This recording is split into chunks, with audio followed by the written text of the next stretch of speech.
आज हम आपको बताएंगे कि अगर आपका जमाबंदी यानी कि लगान रसीद नेट पर नहीं दिख रहा है तो आप सर्वे से पहले, बिहार में जो जमीन का सर्वे चल रहा है, यह सर्वे कंप्लीट होने से पहले आप अपना लगान रसीद ऑनलाइन कैसे कटाएंगे। जो जमाबंदी आपका नेट पर शो नहीं कर रहा है वो जमाबंदी आप नेट पर कैसे डलवाएंगे, इसके बारे में बता रहे हैं। और साथ में यह भी आपको बताएंगे कि जब आप दाखिल खारिज के लिए कोई भी दस्तावेज जो है सो आवेदन किए हैं और दाखिल खारिज आपका रिजेक्ट हो गया है तो वह भी आप जो है सो DCLR के यहाँ यानी कि जिला अपर समर्था के यहाँ जाकर जो है सो आप कैसे उसको जो है सो नेट पर डलवाएंगे, कैसे अपना लगान निर्धारण करवाएंगे और साथ में लगान रसीद कटवाएंगे जब आपका जो आवेदन जो है सो अंचला अधिकारी के यहाँ से रिजेक्ट हो जाए।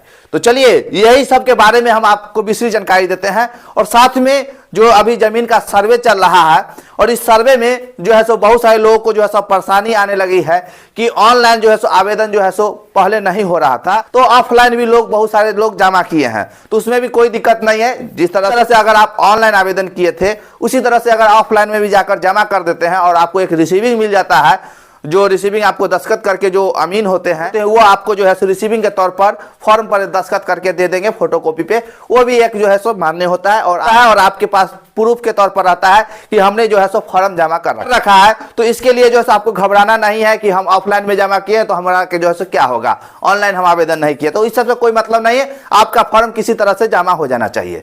तो चलिए अब जो है सो समझिए कि अगर आप अपना जो है सो जमाबंदी नेट पर डलवाना चाहते हैं तो इसके लिए आपको क्या करना पड़ेगा। तो आपके पास सबसे पहले लगान रसीद होना चाहिए। लगान रसीद होना चाहिए घर में जो पहले के समय का कटा हुआ हो। और उसके बाद जो जमीन का आप नेट पर जमाबंदी अपडेट करवाना चाहते हैं, लगान रसीद जो है ऑनलाइन कटवाना चाहते हैं, तो उसके लिए जो जमीन का आप कटवाना चाहते हैं तो उसका दस्तावेज आपके पास होना चाहिए, या खतियानी जमीन है तो खतियान होना चाहिए, या किसी तरह के अन्य दस्तावेज भी आपके पास होना चाहिए। तो ये जो लगान रसीद पुराना कटा हुआ होगा वो, और उसके साथ जो जमीन का दस्तावेज, जो जमीन का वो रसीद है उस जमीन का दस्तावेज हो या खतियान हो या किसी अन्य प्रकार का कोई भी मूल दस्तावेज हो तो उसका फोटोकॉपी करके जो है सो आप परिमार्जन प्लस कर दीजिए।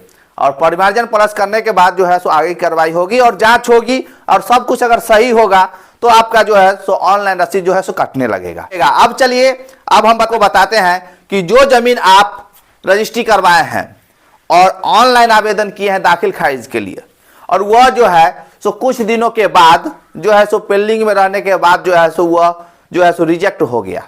रिजेक्ट करने का मतलब है कि जो आवेदन आप किए हैं वह अंचला अधिकारी महोदय ने डिसमिस कर दिया।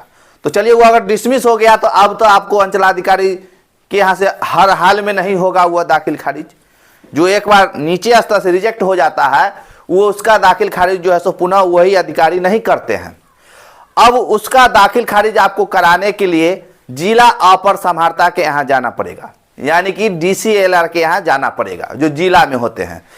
तो वहां जाकर आप आवेदन करना है। आप कहिएगा कि वहां हम आवेदन कैसे करें, तो देखिए वहां भी आवेदन जो है सो आप कई तरीका से कर सकते हैं। ऑफलाइन में भी जाकर कर सकते हैं, ऑनलाइन में भी जाकर कर सकते हैं। उसके बाद वहां जो कागजातों की मांग होगी वो कागजात आपको देना है। उसके बाद जो है अन्य कई तरह की कागजात की वहां मांग होती है, क्योंकि नीचे स्तर से जब कोई भी आवेदन डिसमिस हो जाता है तो वरीय पदाधिकारी के यहाँ जैसे ही वो आवेदन जो है सो पहुंचता है, जिसको जो डिसमिस किया है उसके खिलाफ ना आपको जाना पड़ेगा वहां DCLR के यहाँ।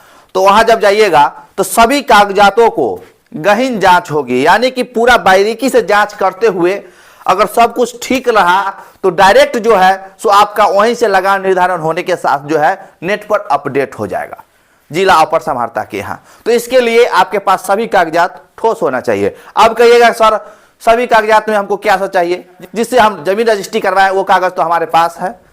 तो आप देखिए वही कागज जो है सो रहने से आपको दाखिल खारिज नहीं हो जाएगा, तब तो वहां भी डिसमिस हो जाएगा। तो वहां न डिसमिस हो इसके लिए आपके पास जो है सो विभिन्न तरह के कागजात होना चाहिए। और कागजात कौन कौन है सो हम नाम बता देते हैं। देखिए पहला नंबर जो जमीन रजिस्ट्री करवाए हैं उसका दस्तावेज जो मूल प्रति वो तो आपके पास होगा ही, और जो व्यक्ति आपको रजिस्ट्री किया है उसका जमाबंदी भी होना जरूरी है। उसका जमाबंदी भी वहां जो है सो आपको दिखाना पड़ेगा। और उसके बाद जमाबंदी के साथ साथ जो व्यक्ति आपको जमीन रजिस्ट्री किया है वह व्यक्ति को किस दस्तावेज के माध्यम से जमीन प्राप्त है वो भी कागजात जो है सो आपको संकलन करना पड़ेगा और उसके बाद वहां पेश करना पड़ेगा जिला अपर समाहर्ता के यहाँ। उसके बाद जांच होगी, जांच होने के बाद सब कुछ ठीक रहा, कोई भी व्यक्ति आपत्ति दर्ज नहीं किया है। आपत्ति दर्ज कहने का मतलब ये है आप जमीन रजिस्ट्री करवाए हैं, उस व्यक्ति का कोई ना कोई फरीक अगर होगा तो आपत्ति अगर दर्ज कर देता है तो उस कंडीशन में दाखिल खारिज रुक जाता है। अगर आपत्ति दर्ज अगर नहीं किया है तो कोई दिक्कत नहीं है, आपका दाखिल खारिज जो है सो हो जाएगा। तो इस तरह का कंडीशन जो है सो आपके साथ नहीं होना चाहिए। जब आप जिला अपर समाहर्ता के यहाँ अगर दाखिल खारिज के लिए जाते हैं तो ये आपत्ति दर्ज वाला सिस्टम जो है सो नहीं होना चाहिए। नहीं तो आपत्ति दर्ज वाला अगर सिस्टम है तो आपको इनका भी जो है सो वहाँ जो कागजात के साथ जो है सो प्रूफ करना पड़ेगा कि ये जो व्यक्ति जो है सो ये बेवजह का जो है सो आपत्ति दर्ज कर दिए हैं, इनका जो है सो इससे कोई लेना देना है नहीं, इनको अपने हिस्से का जमीन था जो इस कागजात के माध्यम से इनको प्राप्त था। इस तरह से जो है सो आपको वहां कहना होगा। आपत्ति दर्ज वाले में थोड़ा जो है सो परेशानी हो जाती है। तो इसलिए दोस्तों अगर आपत्ति दर्ज वाले अगर परेशानी नहीं है तो आपका बेहिचक जो है सो अगर अंचलाधिकारी महोदय से अगर रिजेक्ट हो जाता है तो वहां जो है सो DCLR के यहाँ जो है सो आपका दाखिल खारिज संपन्न हो जाएगा। अब चलिए उसके बाद हम आपको बताए थे कि ऑफलाइन जो रसीद जमा होता है उसमें भी कोई जो है सो दिक्कत नहीं है, आप लोग भी ऑफलाइन जमा जाकर कर सकते हैं यह सर्वे में। और उसके अलावे बहुत सारे लोग जो है सो बोल रहे थे कि सर हमें आपसे बात करना है। तो देखिए हमसे बात करने के लिए आपको अपॉइंटमेंट लेना पड़ेगा और अपॉइंटमेंट लेने के लिए आपको 50 रुपया पेमेंट करना पड़ेगा। डिस्प्ले पर जो नंबर चल रहा है उस नंबर के व्हाट्सएप पे आप आइए, वहाँ हाई लिखिए, वहाँ हाई लिखिएगा तो आपको QR कोड प्राप्त होगा, उस पर स्कैन करके 50 रुपया आपको जो है सो पेमेंट करना होगा। उसके बाद हमारे तरफ से आपको कॉल बैक जाएगा या आप खुद ही हमें जो है सो कॉल कर सकते हैं। यह जानकारी जो हम आप लोगों के साथ जो है सो शेयर किए हैं, इस तरह की प्रोसेस करके बहुत सारे लोगों को जो है सो दाखिल खारिज संपन्न हो गया है, इसलिए हम आपको जो है सो यह जानकारी इंपॉर्टेंट दिए हैं। तो आशा करते हैं कि जो जानकारी आपको दिए हैं यह पसंद आया होगा। तो अब नेक्स्ट वीडियो में एक नया टॉपिक के साथ आपसे मिलते हैं। तब तक के लिए जय हिंद, जय भारत।